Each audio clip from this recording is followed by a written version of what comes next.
예수님 마지막 때에 대해서 우리에게 말씀하고 계시는데요. 마지막 때는 믿지 않는 사람들에게는 두려움의 날입니다. 왜냐하면 심판의 날이거든요. 그러나 동시에 믿는 사람들에게는 소망의 날입니다. 이 마지막 때가 주님 오시는 날이기 때문에 우리 믿는 사람들에게는 소망이고 주님과 영원토록 함께 하시는 아름다운 날입니다. 왜냐하면 마지막 때에 모든 사람들을 심판하거든요. 악인들은 그 악에 대한 심판으로 인해서 불못에 던진다 이렇게 말씀하고 계시고, 또 의인들은, 믿는 사람들은 의의 심판, 그래서 하나님의 영광 안에서 아름답게 주님을 맞이할 수 있는 그런 날입니다. 그런데 이 마지막 날이 오기 전에 좀 어려움들이 있어요. 환난이 있다 이야기합니다. 특별히 믿는 사람들이 환난이 있습니다. 그러니까 점점 가면 갈수록 사실 역사는 항상 반복되긴 하지만 믿는 사람들이 흥황할 때, 은혜 충만할 때, 성령이 역사할 때, 영적 부흥이 일어날 때가 있는 반면에 이게 영적으로 퇴락하고 믿지 않는 사람들이 보이지 않는 강력한 힘을 통해서 믿는 사람들을 이렇게 자꾸 압제하는 부분이 있는 것 같아요. 요즘에는 어떻게 보면 이렇게 인터넷에 글을 올려도 이번에 어제 블로그에다 잠깐 글을 올렸는데 그런 게 탁 뜨는 거예요. 네이버 블로그에 이렇게 제재당하는 글이 된 거예요. 왜 그러냐면 설교문을 잠깐 올렸는데 그 안에 이단 신천지 하나님의 교회 이런 이단들을 조심하라 이 얘기를 했더니 얘가 AI를 통해서 아마 한 것 같아요. 딱 제재글이 딱 나오는 거예요. 비방하는 목적이나 명예훼손은 글은 안 됩니다 이런 거예요. 그러니까 이제는 우리가 무엇인가 올려도 다는 아니겠지만 어찌됐든 간에 그 내용이 설교문 중에 잠깐 들어가 있는데도 불구하고 그런 비방글이, 그래서 한번 그 내용만 살짝 빼봤어요. 신천지 하나님의 교회 요걸 탁 이제 빼봤어요. JMS 이런 것들을 그 글에 그것만 빼봤어요. 그랬더니 글에 그대로 올라가고 제재글이 오지 않더라고요.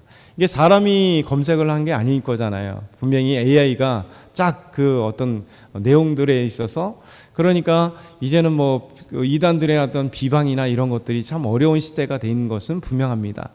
그럼에도 불구하고 우리가 마지막 때에 이렇게 하나님을 믿는 사람들이 더 믿음 안에서 굳게 서야 되고, 주님 앞에서 이 환난과 어려움 속에 우리 주님은 그냥 두지 않는다는 거죠.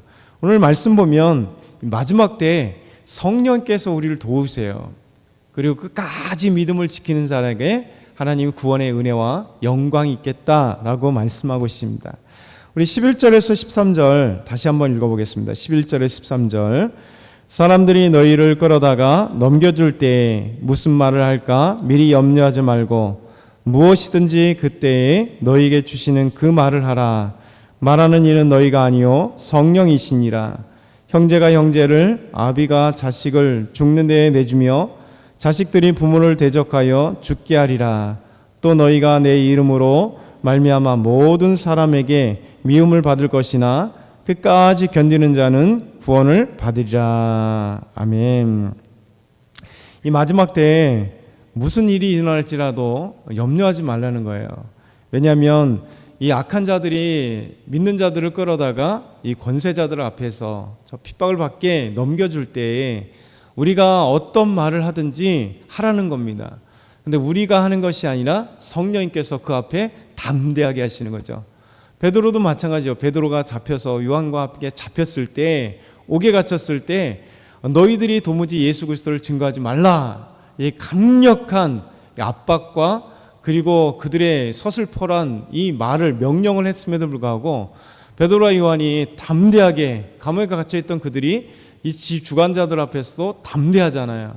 우리가 이 복음을 증거하는 것이 너희 말을 듣는 것보다 옳은가 판단해봐라 하면서 담대히 예수 그리스도 안에 담대히 전하게 하시는 것은 베드로와 요한이 분명히 전하지만 그 안에 성령 충만해서 성령님께서 담대하게 복음을 증거할 수 있게 하신 거거든요. 오순절날 성령이 역사하심으로 말미암아 바로 성령의 충만한 오순절날 성령이 임하시면서 바로 베드로가, 그렇게 겁쟁이 베드로가 담대하게 예루살렘에 가서 복음을 증거하잖아요. 그러니까 우리는 이 사실을 기억해야 됩니다. 우리가 때로는 환난과 어려움이 있습니다. 분명히 마지막 때도 그렇겠지만 우리 삶 가운데도 순간적으로 우리가 믿음에 흔들릴 만한 그런 상황들이 딱 닥칠 수 있습니다. 그때 술관원이었던 느헤미야처럼 잠시 기도하는 거예요. 그래서 아닥사스다 왕 앞에서 나아가서 담대히 말씀을 증거할 때 하나님께서 하실 말들을 하게 하시는 거죠. 그래서 우리 안에 하나님의 놀라운 역사가 일어나는 거예요. 제가 이 고등학교 때 예수 믿었기 때문에 교회를 갔다 오면 집에 가면 자기 이게 막 좌불안석인 거예요. 불안한 겁니다. 왜냐하면 오늘 저희 어머니가 분명히 교회 간 걸 알 텐데 이거 알면 어떡하지? 이런 생각을 막 하게 돼요. 그래서 집에 갈 때 동네 입구서부터 찬양하면서 엄청나게 기도합니다. 하나님, 어떻게 하죠? 근데 놀랍게도 그런 상황들을 보면 참 신기하게도 오히려 더 평안하게 이끌어가고, 그리고 이게 무언가 하나님께서 마음속에 막 담대하게 이야기할 말을 막 하게 하시는 거예요. 우리 안에 이런 것들이 참 많습니다. 그렇죠? 사람들에게 전도할 때도 마찬가지. 어떻게 전도할까라고 할 때 막 기도하고 하면 신기하게도 그때 하실 말씀을 막 생각나게 하세요. 뭐 일반적인 얘기도 하고 이 사람의 어떤 그 삶의 모습들 속에서 그에게 필요하신 말씀을 막 하게 하시고, 그러면서 듣게 하시는 거. 그래서 하나님께서 하시는구나. 예전에 이제 신학대학 다닐 때 전도를 이렇게 갔습니다. 좀 멀리도 이제 알리온 전도협회에서 우리가 이제 선교해서 갔는데, 그곳에서 이제 하루 전도 쭉 하는데요. 이제 노인정에 가서 전도를 했습니다. 노인정에 가서 전도를 하는데 이제 어른들에게 막 전도를 하는 거예요. 학생이 막 전도하는데 뭘 하겠어요. 처음 만나는 분에게. 그래서 여러 가지 복음에 대해서 얘기하려고 막 하는데 그냥 막 담대하게 막 얘기가 나오는 거예요. 예수님에 대한 이야기, 그분들에게. 그러니까 그분들이 하시는 얘기예요. 와, 이거 젊은이들이 왜 이렇게 말을 잘하냐고, 말이 많은 게 말을 이렇게 잘하냐고. 그때 좀 느꼈어요. 그러니까 사람들에게 항상 복음을 증거할 때 보면 사실 어떤 말을 하겠어요. 근데 우리 안에 성령님께서 복음을 담대하게 증거할 수 있을 뿐만 아니라 이 복음을 효율적으로 전할 수 있게 지혜를 주신다라는 생각이 듭니다. 마지막 때에도 성령님께서 우리에게 어떤 말을 하실까를 딱 주세요. 그래서 우리 주님께서 미리 염려하지 말라는 거예요. 우린 염려가 믿음을 흔들리게 만들거든요. 저와 여러분이 이 삶 가운데 때로는 우리를 힘들게 할 만한, 믿음을 흔들게 만한, 우리를 위축하게 할 만한 많은 상황들이 있습니다. 그때 이제 주님을 신뢰해야 돼요. 그리고 기도해야 됩니다. 그때 성령 하나님께서 우리에게 담대한 마음과 또 담대한 믿음과, 그리고 하나님 말씀을, 하실 말씀을 정말 담대하게 나갔어요. 이게 담대하게 복음을 증거하는 것만은 아니에요. 때로는 어떻게 위로해야 될지 어려움을 당한 사람 있잖아요. 정말 슬픔을 당한 사람들에게 어찌해야 될지 참 모를 때가 있어요. 어떤 때는 장례식장이 제일 그렇잖아요. 이걸 호상이라고 하기도 그렇게, 호상은 분명히 호상입니다. 그러니까 분명히 아픔인데 그냥 겉보기에는 호상이라고 부를 만한, 그러니까 이 장례식을 당한 상주들이, 유가족들이 즐거워하면 호상이에요, 사실. 그래도 즐거워하고, 분명히 아픔이긴 아프지만 좀 나이 많이 됐어서 이제 돌아가실 때나 이럴 때 있잖아요. 그러면 이제 유가족들이 좀 마음이 되게 편안하거든요. 그런데 어쨌든 간 장례식 갈 때 제일 힘든 게 뭐냐면 이분들을 어떻게 위로해야 될까, 그런 마음들이 있잖아요. 그때도 기도합니다. 기도하면 하나님께서 짧지만 한마디가 그 유가족들의 위로할 수 있는 말씀이 나올 수 있도록. 그래서 성령님은요, 파라클레토스잖아요. 보혜사, 위로하시는 분. 그래서 우리에게 상담자가 되어주시고 위로자가 되어주시고 이런 역할도 또 성령님께서 하십니다. 그래서 우리가 정말 상담이 필요한 자에게 우리가 기도하면서 놀랍게 우리 입술 속에서 위로의 메시지가, 때로는 담대한 복음의 메시지가, 어려움에 처했을 때 그 어려움을 극복할 수 있는 메시지가, 그리고 어떤 위기에 빠졌을 때 마치 변호사처럼 정말 이게 유창하게 그 모든 일들을 해결할 수 있는 말들이 나올 수 있게 하시는 건 성령입니다. 그러니까 말세 때에 두려워하지 말라는 거예요. 성령이 우리와 함께 하신다. 그러면서 이 말세 때는 부모가 자식을, 자식이 부모를 대적하는 그런 고통스러운 날이 온다라고 말씀하는 거죠. 그럴지라도 우리가 끝까지 우리 주님 말씀하십니다. 너희가 내 이름으로 말미암아 모든 사람에게 미움을 받을 것이나 끝까지 견디는 자는 구원을 받으리라. 이것이 믿음의 사람들의 역할이에요. 우리의 삶에 고통이 찾아오지만 우리 홀로 내버려 두지 않기 때문에 하나님이 우리에게 이 고통의 시간을 이길 수 있는 힘을 주시고 성령이 우리와 함께 하시기 때문에 이것을 능히 이길 수 있다라는 거예요. 그러면서 두 번째 보면 멸망에 가증한 것을 설 때 그때도 기도하라 말씀합니다. 14절에 18절 보면 멸망에 가증한 것이 서지 못할 것을 곳에 선대요. 그때 읽는 자는 깨달을지라. 그때 유대에 있는 자들은 산으로 도망하라. 지방에 있는 자는 내려오지 말고 집에 있는 무엇을 가져가지 말라.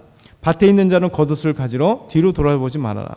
그날이 아이벤 자들과 젖먹이는 자들에게 화가 있으리라.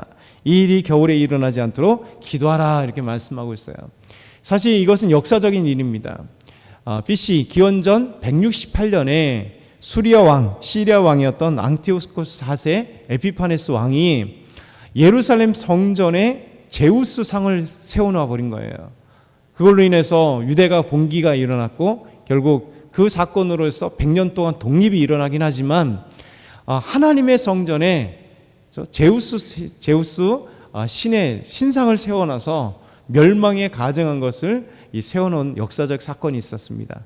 이것이 지난 역사였고 예수님께서 이제 지금 말씀하시는 동시에 로마가 예루살렘 성전, 곧 헤롯 성전에다가 어제 말씀드린 것처럼 황제 숭배, 그 황제 숭배의 신상들을 세워놨어요. 황제 신상을 세우고 그곳에 황제 숭배를 할 수 있도록 제사를 지낼 수 있도록 이 멸망에 가증한 것을 세워놓는 거죠. 그리고 역사에 있어서 이것만이 아니라 이 성전은 이제 없잖아요. 파괴되고 없지만 교회 또 거룩한 곳에 우상들이 세워질 수 있다는 거예요. 우상들이 보여지는 우상도 있고 보이지 않는 우상들이 있을 텐데 읽는 자들은 깨어라는 거예요. 그래서 이 멸망에 가증한 것이 설 때 우리가 정말 그때 깨어 기도하라는 거예요. 하나님 앞에 우리 자신 안에 멸망에 가증한 것을 세운 가짜 우상들이 하나님을 대신할 만한 것들이 세상의 어떤 것들이 우리의 우선순위가 되지 않도록 이 멸망에 가증한 것이 서지 않도록 기도하라. 기도하라. 그때 여러 사건들이 벌어진다는 거죠. 그때 주의하는 게 뭐냐면 산으로 도망가는 거예요. 예루살렘으로 가지 말라는 거예요. 예루살렘 뭐가 있습니까? 성전이 있잖아요.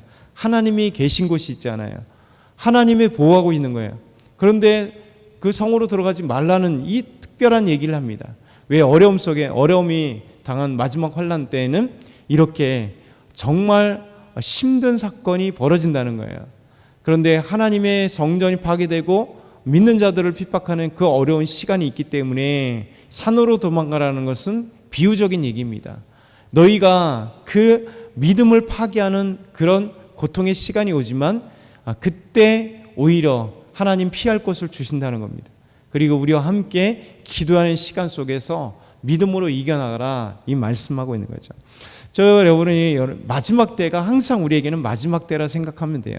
오늘 주님 오실 수도 있고 천년 뒤에 오실지 우리는 알 수 없지만 항상 종말의식을 생각하면 우리 소망이 생겨요. 주님 오시리라 소망 생기고 그때 우리 성령께서 우리에게 담대함과 어떤 상황일지라도 우리 하나님께서 이겨나갈 수 있는 힘을 주신다. 믿음으로 나가자. 이 말씀을 기억하면서 오늘도 승리하는 저와 여러분 다 되길 소망합니다.